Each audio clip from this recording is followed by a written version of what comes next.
Hello.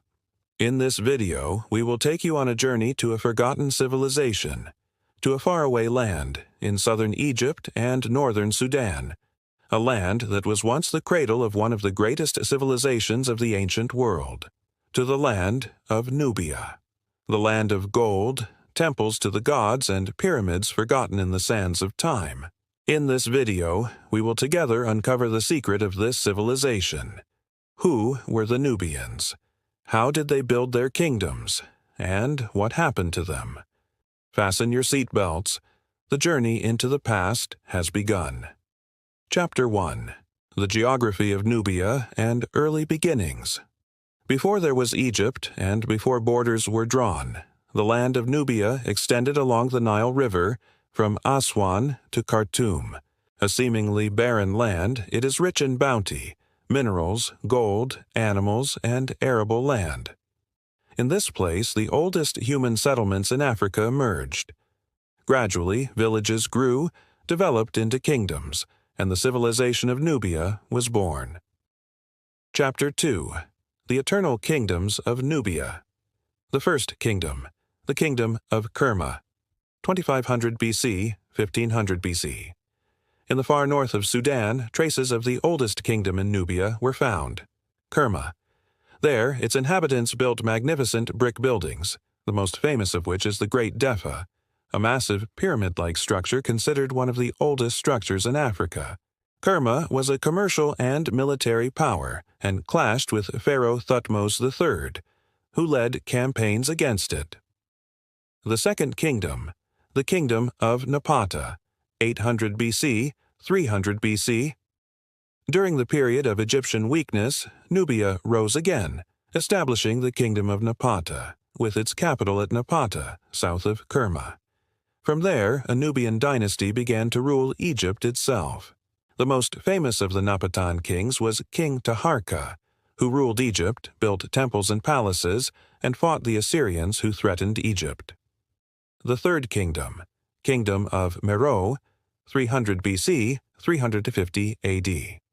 After the decline of Napata, the Nubians moved their capital to Meroe. Meroe was not just a city, it was the center of an entire civilization. It was known for its iron industry, so much so that it was nicknamed the Birmingham of Africa. They built more than 200 pyramids in the Begria Desert. They had their own Nubian writing system, which remains completely illegible to this day. Chapter 3. Religion and Beliefs in the Nubian Civilization. Like the ancient Egyptians, the Nubians believed in the afterlife. They had a unique religious system that blended Egyptian beliefs with local African heritage. The god Amun was the most revered of the gods, especially in the city of Jebel Barkal, which housed a great temple dedicated to him. However, other purely Nubian gods emerged, such as Apedemek, the god of war, and Arnesanufis, a lion-headed god. Kings and queens were buried in small pyramids, decorated with paintings and sacred books, reflecting their belief in the passage to another life. Chapter 4. Nubian Art, Architecture, and Style. Nubian art was distinguished by its uniqueness. It was not a copy of Egyptian art, but rather was full of vitality, color, birds, animals, and everyday scenes. In Meroe, we find temples built with black stones and distinctive architecture with pointed tops. They decorated their walls with carvings depicting kings offering sacrifices or in scenes of victory. They were also known for their craftsmanship in colored pottery, jewelry, and golden masks. Chapter 5. Nubian Language and Writing. One of the greatest mysteries in Nubian history is their ancient language. In early Napata, they used Egyptian hieroglyphs, but in Meroe, a new writing system emerged, Meroitic, a complete system with symbols and letters, but the meaning of these symbols remains a mystery, as they have yet to be deciphered, which makes many details of their lives unknown to this day. Chapter 6. Nubian Women. The era of the Kandakas.